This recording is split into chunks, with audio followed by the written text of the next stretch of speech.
Chers amis, bonjour. Donc aujourd'hui, je suis toujours à l'hôpital après bientôt, ça va faire 3 mois que j'y suis. Donc ça va bientôt faire 2 mois que je suis ici, quoi. Enfin, ça fait 2 mois que je suis là. Depuis le 5 février, j'ai été opéré, comme vous le savez pour certains d'entre vous. Et j'ai été opéré, et j'ai vécu, ça fait 3 mois que je vis des hôpitaux, les piqûres, les médicaments, et tout le désagrément qui va avec. Mais voilà, dans cette douleur, le Seigneur a toujours été présent à côté de moi. Il n'y a pas une fois où il m'a laissé tomber, j'ai vu sa patte, sa main, à plusieurs reprises durant ce séjour à l'hôpital. Le premier jour déjà, j'ai été opéré. Quand je me suis réveillé, j'ai cru qu'on était le mardi parce qu'on m'a dit qu'il y en a pour 14 heures d'opération. Et puis ensuite, j'ai cru qu'on était le mardi, puis on m'a dit non, on est le mercredi. Et on a failli vous perdre. Vous nous avez fait une embolie pulmonaire, une thrombose. Vous avez commencé à perdre beaucoup de sang. Il a fallu vous ravitailler en sang, donc vous perfuser. Il a fallu vous mettre dans un coma artificiel. Moi, je me suis rendu compte de rien du tout, parce que c'est vite vu, je dormais. Bien sûr, j'étais dans la narcose. Mais je serais parti là, les amis, j'aurais rien vu. Je serais parti là, j'aurais rien vu. J'aurais retrouvé le Seigneur et c'est en arrivant devant lui que je me serais aperçu peut-être que j'étais parti. Donc voilà. Mais autrement, je n'ai rien vu. Mais par contre, ce que je peux vous dire, c'est qu'il m'a protégé le Seigneur et il a mis beaucoup de choses. Il a mis beaucoup de choses devant moi. Donc il a étendu sa main plus d'une fois pour que les choses se passent bien. Donc je suis arrivé à Orbe, j'ai été transféré à l'hôpital d'Orbe depuis les Chuves, à Lausanne. J'ai été transféré à Orbe et là j'ai eu la grâce d'avoir une chambre, comme vous voyez, pour moi tout seul. Alors je suis le seul à avoir une chambre pour moi tout seul. Donc ça c'est un bienfait du Seigneur qui guide les choses, qui guide les pas. Donc là je suis très reconnaissant. Et ensuite, je me suis bien entendu avec tout le monde. Ici, je suis devenu ami avec tout le personnel, bien sûr. Et c'est un endroit où je me suis senti bien parce que j'ai beaucoup parlé de la parole de Dieu ici. J'ai évangélisé un petit peu, on va dire. Un peu beaucoup, j'espère. Voilà, on n'en fait jamais assez. Hein. De toute façon, on n'en fait jamais assez. Mais j'ai évangélisé, j'ai parlé du Seigneur, j'ai parlé de la bonne nouvelle. Beaucoup de gens ont été réceptifs. Voilà. Et puis ça, c'est ça qui est bien, beaucoup de gens étaient réceptifs et je comprends, réceptifs. Et je comprends mieux pourquoi le Seigneur m'a placé là, peut-être. Enfin, maintenant, je vois, il me place dans mon environnement de valeur, dans mon environnement d'hôpital pour que je parle de lui. Parce que voilà, parce que telle est ma mission, comment dire, ouvrier de la moisson. Et j'en suis fier et je veux continuer encore longtemps. C'est pour ça que j'aimerais qu'il me maintienne en vie encore pour que j'ai eu le temps encore de faire des choses pour lui. Je n'ai pas fait assez à mon goût.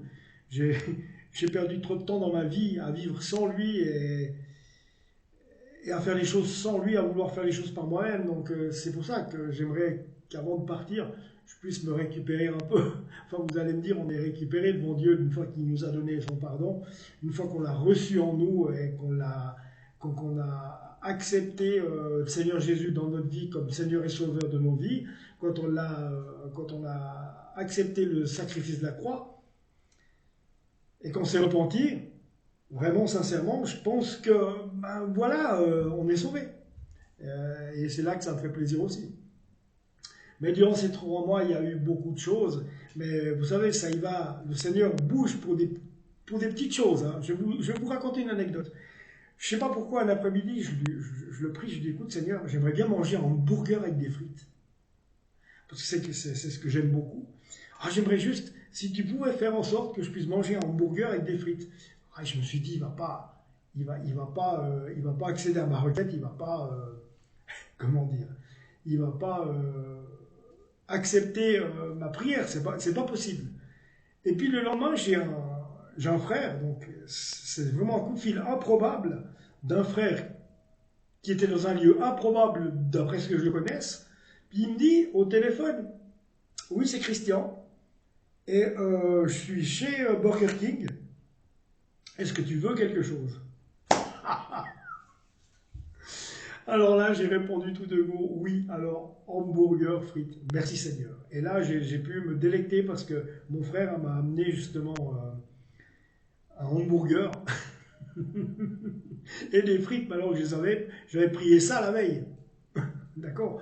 Et puis il y a tout plein d'autres choses pour ma guérison, que les choses se mettent en place, qui se mettent en place parce que suite à des prières, et je vois bien que les choses vont dans le bon côté. Donc j'espère que ça continuera d'aller comme ça. Et ce que je vous encourage, c'est à prier parce que effectivement, Dieu est là. Jésus-Christ est ressuscité, il est bien vivant, et il est là dans nos vies. Et très honnêtement, oui, c'est vers lui qu'il faut se tourner, oui, c'est à lui qu'il faut prier, oui, c'est à lui qu'il faut demander des choses. Voilà. Donc normalement, ça va faire 3 mois la semaine prochaine que je suis à l'hôpital. Donc là, on est le week-end et je devrais être libéré la semaine qui va venir j'espère que le Seigneur fera en sorte que. Mais je suis très reconnaissant parce que j'ai finalement pas trop souffert alors que ça a été un cancer du bassin où je me suis fait découper un bout de bassin, où je me suis fait retirer la hanche et qu'on m'a remplacé la hanche par du titane. Donc merci Seigneur d'avoir fait que je n'ai pas eu à souffrir. J'ai souffert, oui, mais disons que ça a été supportable parce que le Seigneur a fait que ça soit supportable pour moi. Il m'a aidé à traverser ce désert et j'en suis très reconnaissant. Voilà les frères et les sœurs. Donc une chose à vous, dites-vous bien une chose. euh, pour ceux qui ne croient pas en Dieu, sincèrement, regardez à nouveau, revalorisez vos façons de penser parce que vous voyez bien que dans vos vies, il n'y a rien qui joue. Je le sais. J'étais comme vous, j'ai eu pas Dieu dans ma vie, maintenant je l'ai, et je vois la différence entre maintenant et avant. Et je sais qu'avant, j'avais rien, c'était un vide total. Alors je sais que par fierté, vous allez me dire, non, non, mais tout va bien. Non, tout va pas bien. Je le sais. Donc, reconsidérez la chose, allez dans votre chambre, fermez la porte, et dites-lui, si vraiment tu existes comme Stéphane l'a dit dans la vidéo, manifeste-toi à moi. Essayez de le trouver. Parce qu'il se laisse trouver par qui il cherche. C'est écrit dans la Bible. Ah les amis. Donc n'oubliez pas ça. N'oubliez pas de rentrer en prière. Voilà.